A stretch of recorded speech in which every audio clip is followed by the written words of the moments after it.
La prise de Rabat.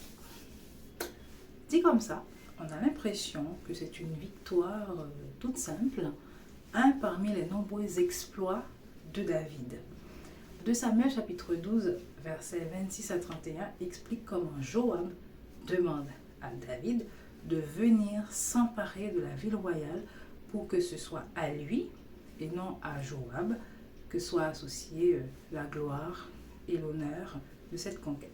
Versets 27 et 28. Bizarre, non? David qui menait les guerres, remportait les victoires avec Dieu, se retrouve à intervenir à la fin d'une guerre juste pour recevoir la gloire? Où était-il au début, quand les rois se mettaient en guerre et que ces hommes marchaient sur Rabat?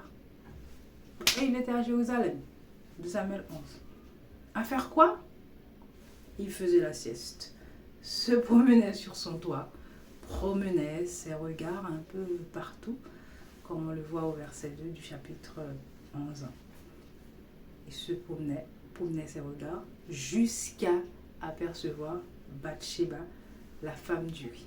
Vous connaissez l'histoire, vous savez ce qui s'est passé après. Où était Uri? À Rabat, au combat. Celui-ci était tellement conscient des enjeux de cette guerre et du sens de l'engagement qu'il a refusé de rentrer tranquillement chez lui pendant que ses camarades mouraient au front. Chapitre 11, versets 8 à 11. Grande différence ici entre l'attitude des deux hommes, David et Uri. Et où meurt Uri? À Rabat, pendant la bataille. Sa vie a été mise en danger exprès par David, comme on l'a vu au verset 14 à 17. Et qu'avait dit David à propos de cet incident à Rabat? David dit au messager, je cite, « Voici ce que tu diras à Joab. Ne sois point peiné de cette affaire, car l'épée dévore tantôt l'un, tantôt l'autre.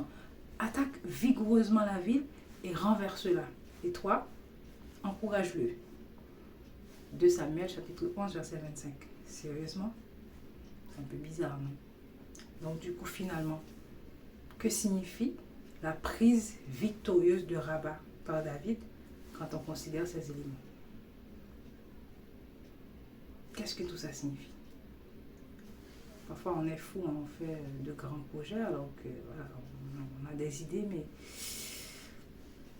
voilà, nos victoires ne sont pas forcément très nettes. Donc Seigneur, franchement, délivre-moi de mes folies, guide-moi, ne me permets pas quand même d'agir de n'importe quelle manière parce que franchement, je ne vaux pas mieux que David.